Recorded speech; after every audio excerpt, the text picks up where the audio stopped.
tortured across the desert. Until a human saved her life, the desert had no mercy. It stretched beyond the horizon in every direction, a sea of pale gold and white stone that shimmered under a burning sky. The air itself seemed alive, twisting and bending with heat. Every breath felt heavy, like breathing through fire. Vaylith stumbled forward. Her legs trembled with every step, thin and bruised beneath the torn remains of her travel uniform. Shackles once bound her wrists, but they had been removed hours ago, not out of kindness, but because there was no longer any need for them. The desert was the executioner now. Behind her, armored figures watched in silence. Their faces were hidden behind dark visors, their weapons held low but ready. They were mercenaries, hired hands of an empire that preferred clean results without public blame. They had dragged her across 3 settlements. They had questioned her in cold rooms and under harsh lights. When she refused to give them what they wanted, they chose this place. A slow death, one that left no marks. Vaylith's throat burned. Her tongue felt like dry stone. She had not been given water since dawn, and the sun was already high. Each step sent sharp pain through her feet, the desert surface cutting and burning at the same time. She did not scream. That alone seemed to disappoint them.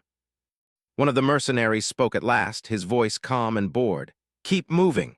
Vaylith lifted her head slightly. The sky above was too bright to look at directly. Her vision swam, colors blurring at the edges. She focused on the ground instead, on placing one foot in front of the other. She would not beg. She was a courier of the Lareth Reach. Her duty had been simple: carry encrypted star routes to a hidden resistance cell, routes that would allow safe passage through unstable space. Routes that, in the wrong hands, could lead an entire population to destruction. She had known the risk. She had chosen silence. A sharp push struck her back. She fell forward, hands scraping against hot stone. Pain flared, but she forced herself to rise again. The mercenaries laughed quietly, as if watching an animal struggle. "Enough," the commander said. They stopped.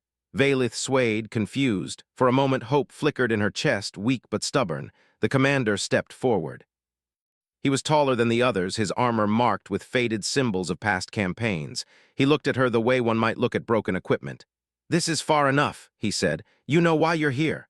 Vaylith raised her head. Her voice was rough but steady. "I know." "Then speak," he replied. "Give us the coordinates, walk away." The desert wind whispered around them, carrying grains of sand that stung her skin. She closed her eyes. "No." The commander studied her for a long moment, then he nodded once. "Very well." He turned away and gestured to his squad. They activated a beacon and placed it on a tall rock. Its light blinked slowly, cold and precise. "A marker," the commander said over his shoulder, "so we know where your body ends up." The mercenaries began to walk back the way they had come. Vaylith watched them go. Their figures grew smaller with every step until the heat swallowed them completely. The sound of their boots faded. The desert returned to silence. She was alone. The realization hit harder than the heat. Vaylith took one step forward, then another. She did not know why. There was nowhere to go, no shelter, no water, no signal strong enough to reach help. Still, she walked. Her thoughts drifted as the sun climbed higher. Memories surfaced without warning: cool halls of the courier guild, the hum of ships preparing for jump, the sound of laughter from a friend she would never see again. Her vision darkened at the edges. She fell to her knees. The ground burned through her clothing. She tried to rise, but her muscles refused. Her breathing became shallow, fast. Panic rose, sharp and sudden. Not like this, she thought, not alone. She forced herself to crawl forward, dragging her body inch by inch. Each movement felt slower than the last. The desert seemed endless, uncaring.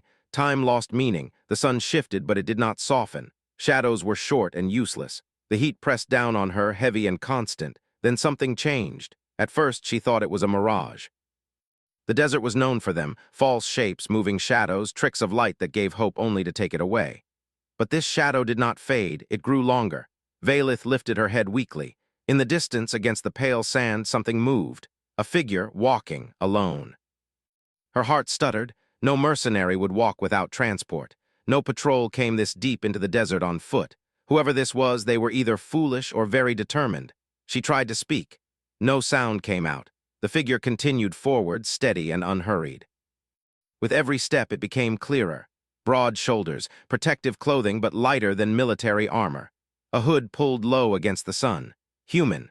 She recognized the shape from scattered encounters in spaceports and border worlds. Humans were rare here, far from their main systems. They were known as traders, workers, wanderers, survivors. The human stopped several meters away. Valith could barely see his face, but she sensed his attention sharpen. He noticed her condition instantly, the way her body lay too still, the shallow rise and fall of her chest, the beacon blinking behind her. He moved quickly. Kneeling beside her, he removed his hood. His face was weathered, skin darkened by sun and age. His eyes were sharp, focused, and filled with concern. "Hey," he said softly, "don't move." His voice was calm, steady, not rushed, not afraid. She felt hands at her shoulders, gentle but firm. He rolled her slightly onto her side, checking her breathing, her pulse. "Dehydrated," he muttered. "Heat shock starting." He pulled a container from his pack and opened it carefully. Water. The smell alone made her throat ache. "Small sips," he said, lifting her head just enough. "Easy." The water touched her lips, cool, real. She drank weakly, barely aware of her own movements. Tears burned at the corners of her eyes, though she did not know why. The human watched her closely, ready to stop if she drank too fast. "There we go," he said quietly. "You're not dying today." The words wrapped around her like shade. She managed to whisper, "Why?" He looked at the beacon behind her, then back at her torn clothing and injuries. "Because someone tried to kill you and thought no one would notice," he replied. "That bothers me."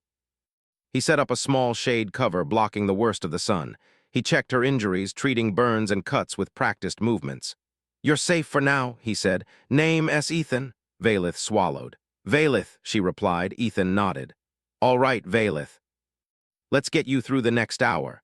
Far away, unseen by either of them, a mercenary transport slowed. A sensor operator frowned at his display. "Commander," he said, "there's a heat signature near the marker." The commander frowned. "That's impossible," he said. But unease settled in his chest. Something had gone wrong. The desert never slept. Even as the sun began its slow fall, the heat stayed trapped in the ground, rising like breath from a living thing. The sand glowed dull orange, and the air trembled with distant movement, small creatures hiding beneath the surface, waiting for night. Ethan worked quickly but carefully. He finished sealing the shade cover and adjusted it to block the low sun. Then he checked Valith again. Her breathing was steadier now, but her skin was still too warm. Dehydration had weakened her badly. He did not panic. Panic wasted energy. He poured a small amount of water into a thin cup and held it near her lips. "Slow," he said again. "You drink too fast, your body will fight it." Valith nodded weakly. She obeyed. Each swallow felt like life returning in small pieces. Her head still spun, but the pain behind her eyes eased slightly. She could feel the sand beneath her again instead of floating in darkness. Ethan watched her closely. He had seen this before too many times. Border worlds, lost travelers, people abandoned because someone decided they were not worth saving. He hated that logic. He checked the horizon without turning his head. Years of experience told him when something was wrong, and his instincts were already uneasy. The beacon. He looked at it again. The blinking light was too clean, too deliberate, not a distress signal, a marker. Someone wanted her found or confirmed dead. He lowered his voice. "Valith, listen to me. I need to know what happened." She swallowed and took a breath. "They wanted information," she said slowly. "Routes, safe paths, military." "Empire," she replied. That was enough. Ethan's jaw tightened. The Empire did not waste time or money unless something mattered, and they did not leave witnesses. "Are they coming back?" she asked quietly. "Yes," he answered honestly. Her fingers twitched against the sand. Fear returned to her eyes, sharp and sudden. "Then you should leave." He looked at her surprised. "You don't owe me anything," she continued. "They will kill you." Ethan gave a short, humorless breath. "They already tried to kill you. That makes it my problem." He stood and scanned the horizon properly this time. Far away, almost lost in heat distortion, a dark shape moved through the air. A transport, low and slow. Ethan counted seconds, estimated distance, direction. "They're circling," he muttered. "Not landing yet, they're confused." Valith struggled to sit up. He gently pressed her back down. "Not yet." "Why?" she asked. "Why help me?" He thought about it. About the day he pulled a child from wreckage while armed men argued over blame. About the people who had taught him survival meant nothing without choice. "Because walking away would be easier," he said, "and I don't like easy." The transport disappeared behind a ridge. Ethan moved fast. He packed his gear with efficient motions, leaving nothing unnecessary behind. He deactivated the beacon and smashed its casing with a stone, scattering the pieces into the sand. "That buys us confusion," he said. "Not time." He lifted Valeth carefully. She was light, too light, her body tense, then relaxed as he adjusted his grip. "I can walk," she said. "Later," he replied. "Right now, you rest." He moved away from the marker site, heading toward a stretch of broken stone and shallow canyons. The desert changed there, harder ground, sharper shadows, better cover. As he walked, Valeth drifted in and out of awareness. She felt motion, steady and sure. She felt the heat lessen slightly as stone replaced sand. She remembered stories about humans. Most were about war, or trade, or chaos. None were about this. They reached a narrow canyon just as the sun dipped low. Long shadows stretched across the land, and the air cooled by small degrees. Ethan set her down carefully behind a rock wall. "This place holds cold longer," he said. "Good for you, bad for sensors." He unpacked again, setting up a small thermal screen made from reflective fabric and dust-coated mesh. From above, it would look like broken stone. Valeth watched, amazed. "You planned for this," she said. "Not this," he replied, "but deserts always try to kill you." "I just prepare arguments." She almost smiled, almost. The sound came before the sight, a distant hum, then another. 2 transports this time, Valeth's breath caught. "They brought more." "Expected," Ethan said. "They don't like uncertainty." He handed her a small communicator. "If anything happens, press this. It sends a short-range pulse, won't reach orbit, but it might distract them." "And you?" "I'll make sure they stay busy." Fear tightened her chest. "You will die." He looked at her, eyes calm. "Maybe," he said, "but not quietly." The night arrived quickly. Stars appeared sharp and bright, untouched by atmosphere pollution. The desert cooled, but danger rose with the dark. The transports landed near the destroyed beacon site. The mercenary commander stood at the ramp, staring at the scattered pieces. "Search," he ordered. "Wide sweep, thermal and ground." Drones lifted into the air, scanning. Ethan moved before they could lock on. He triggered a heat flare several hundred meters away and threw a second one in the opposite direction. Both activated instantly, burning hot. Sensors reacted, drones split, the commander cursed. "Track them." Ethan waited until the search pattern spread thin, then he struck. He rolled a stone charge into a narrow pass. When a patrol followed, the ground collapsed beneath them, trapping 2 mercenaries in a pit of broken rock and dust. No death, just fear. Shouts echoed through the canyon. The commander's voice cut through the noise. "Human," he said over external speakers. "You cannot win this." Ethan moved again, silent and fast. He disabled a drone with a thrown metal spike, then disappeared into shadow. "I'm not trying to win," he said quietly to himself.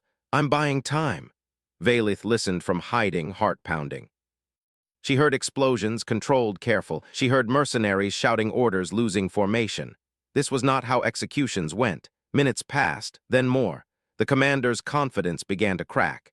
"He's alone," one mercenary said. "How is he doing this?" "Because he's human," another replied, voice tense. Ethan circled back toward Valeth. He was breathing harder now. A shallow cut marked his arm. Blood darkened his sleeve, but his eyes were alive. "We're moving," he said. "Now." She tried to stand, failed. He lifted her again. Behind them, the commander realized the truth. "He's leading us away," he growled. "Fall back, protect the objective." Too late. Ethan changed direction suddenly, climbing toward higher ground. Sensors struggled. The desert swallowed them. From her hiding place against his chest, Valeth looked up at him. "You could have left," she said. He did not slow. "So could they?" The transports roared behind them, frustrated and blind. Above, the stars watched.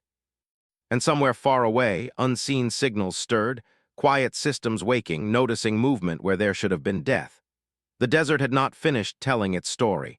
The desert did not forgive mistakes. Ethan felt that truth in every breath as he climbed higher ground, carrying Valeth against his chest. The night air was cooler now, but his muscles burned from effort and lack of rest. Sweat mixed with dust on his skin. His lungs worked hard, but his steps stayed steady. He did not stop. Behind them, engines roared in anger. Lights swept across stone and sand, cutting through darkness like searching eyes. "They are close," Valeth whispered. "I know," Ethan replied. "That's good." She frowned weakly. "Good, yes," he said. "Means they're scared." They reached a ridge made of broken black stone. It rose like a scar across the desert, sharp and uneven. Below it lay a wide open basin, flat, silent, and deadly if crossed without cover. Ethan lowered Valeth behind a stone outcrop and crouched beside her. "This is where it changes," he said. She searched his face. "What do you mean?" "They think I'm running," he replied. "Now they learn I'm not." He pulled gear from his pack, small devices, wires, reflective dust, heat pads. Nothing looked like a weapon. Valeth watched closely. "You planned this," she said. "I planned for humans to be hunted," he answered. "It happens a lot." He placed the devices in careful patterns across the ridge, hiding them beneath stones and sand. He moved like someone who understood terrain deeply, like the desert itself was a language he spoke well. Far below, mercenary transports slowed. The commander stood inside one, staring at sensor screens. "This makes no sense," he muttered. Heat signatures appeared and vanished. Signals bounced wrong. The ground returned noise that did not match reality. "It's like the planet is lying," an operator said. The commander clenched his jaw. "No," he said, "the human is lying." "Sir," another mercenary added, "he's alone."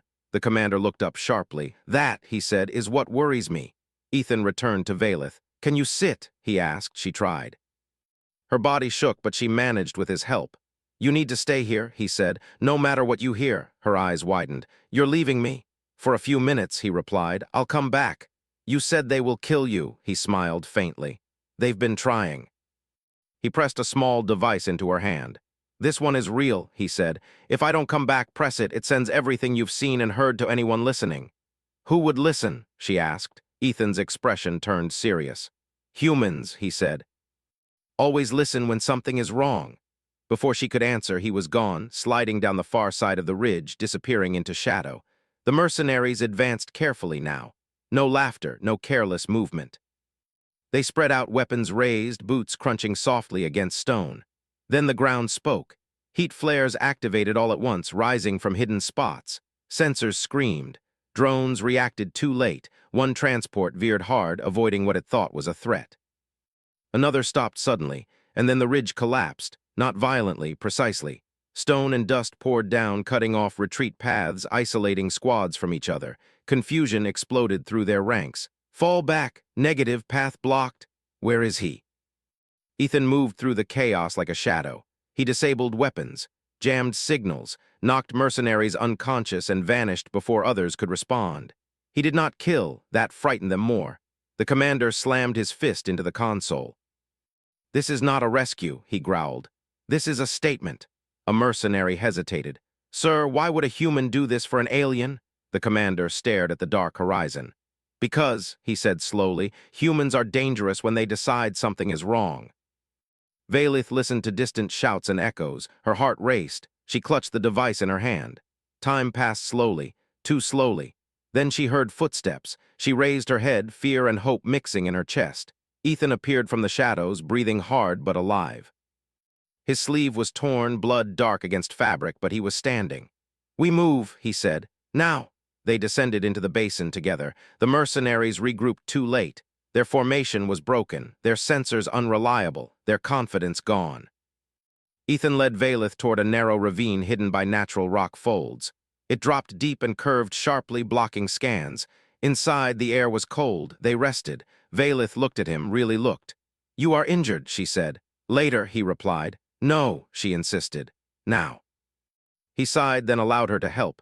She cleaned his wound with shaking hands, tearing fabric to bind it. Her movements were slow but careful. "Why are you really doing this?" she asked quietly. Ethan leaned back against stone. "Because once," he said, "someone left me to die." And another human came back. She absorbed that. Silence settled. Above them, the mercenaries searched again, but without direction, without confidence. The desert had turned against them. Hours passed. Eventually, engines lifted. The commander made his decision.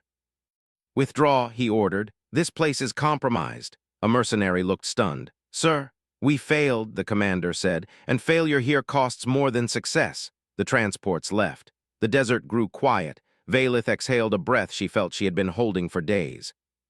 "They're gone," she whispered. Ethan nodded. "For now." She looked at the stars above the ravine. "You changed everything," she said. He shook his head. "No, you did by refusing to speak." She smiled weakly. Somewhere far away, signals traveled through space. Fragments of data, strange interference, human-coded alerts triggered by Ethan's devices. Other humans noticed. Questions were asked. Records were opened. The desert once used for quiet death had become a problem. And problems humans believed needed answers. Ethan stood. "Rest," he said. "Tomorrow we walk." Valith closed her eyes, safe for the first time since her capture. She did not know it yet, but her survival would echo far beyond the desert, because humanity did not forget. And it did not forgive cruelty. Morning came slowly. The desert did not wake suddenly like cities did. It changed its color little by little. Black stone turned gray. Gray sand turned gold. The cold air warmed just enough to remind the living that the sun would soon return. Ethan stood at the mouth of the ravine and watched the horizon. No engines, no movement. The mercenaries were truly gone. Behind him, Valith slept. Her breathing was still weak but steady. Color had returned to her skin. The desert had failed to claim her. Ethan allowed himself one long breath. But rest did not mean safety. He activated a small scanner and frowned. Long-range signals were moving, not close but not far enough to ignore. Someone was watching now. When Valith woke, she felt different, not strong, not healed. But alive, she sat up slowly, leaning against the rock wall. Her body protested, but it listened when she told it to be quiet. Ethan handed her a ration bar. "Eat," he said. "Small bites." She nodded and obeyed. As she ate, she noticed his eyes were distant, focused elsewhere. "You see something," she said. "Yes," he replied. "Others." Her hand tightened around the food. "The Empire? Not only them." That frightened her more. They left the ravine before the sun climbed too high. Ethan chose a path that cut through broken ground and mineral flats, areas that confused tracking systems. Valith walked now slowly but on her own. Every step was pain, but it was her pain, proof she still existed. As they walked, she spoke. "You said humans listen," she said. "When something is wrong." "Yes. Will they come?" Ethan did not answer right away. "Humans don't move fast," he said finally, "but when they do, they move together." High above them, unseen, a signal burst through space, short, encrypted, human. On a distant station, a human analyst paused. "That's not a distress call," she said. "That's an incident." Screens lit up. Data fragments appeared, environmental readings, movement logs, broken beacon codes. A quiet room grew very still. "Someone tried to erase a person," the analyst said. Another human leaned closer. "And failed." Back in the desert, Ethan stopped suddenly. He raised a hand. Valith froze. In the distance, figures approached, not armored, not moving like soldiers. Their transport stayed low and visible. White markings, open hands painted on the hull, medical, relief washed over Valith so hard her knees weakened. "They're not Empire," she whispered. "No," Ethan said. "They're neutral." The transport landed slowly. Two figures stepped out, one human, one alien. Both wore simple rescue gear. The human raised his hands. "We picked up a strange signal," he called. "We're here to help." Ethan relaxed slightly. They approached carefully. Valith could not hold herself upright anymore. The medic caught her gently. "You're safe," the alien medic said softly. She cried then, not loudly, not in fear, but because she no longer had to be strong. As they loaded her into the transport, the human medic looked at Ethan. "You the source of the signal?" he asked. Ethan nodded. The medic studied him for a moment, then smiled faintly. "Figures." They lifted off. From the air, Valith saw the desert stretch endlessly beneath her. It looked calm, innocent. She knew better now. At the medical outpost, Valith received real care, cool rooms. Clean water, soft light. Ethan waited outside. He did not like stations. Hours passed. Finally, a doctor emerged. "She will live," the doctor said, "but what was done to her was intentional." Ethan's jaw tightened. "Yes," he said, "it was." The doctor lowered her voice. "Others are asking questions." Ethan looked up. "Who?" "Many," she replied, "including your people." That same day, the mercenary commander stood before an imperial official. "The human interfered," he said. "Alone," the official's eyes narrowed. "And you failed." "Yes." Silence followed. "You left witnesses," the official said. The commander swallowed. "We believed the desert." "Belief," the official cut in, "is not policy." The commander understood. He would not be blamed publicly, but he would not be used again.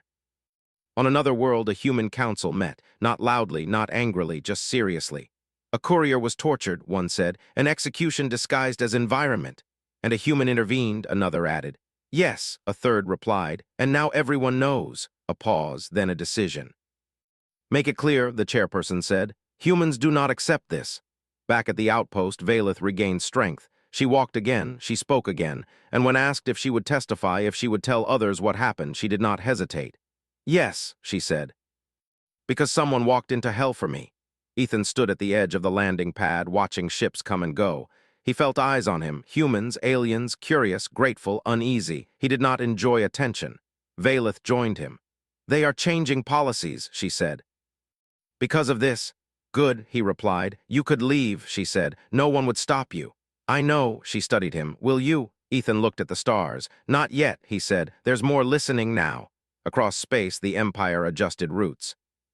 Quietly removed deserts from execution lists, because deserts remembered. And humans did too. Far away, a story spread, not loudly, but clearly. If you hurt someone and think no one will care, a human might, and that was enough to change everything.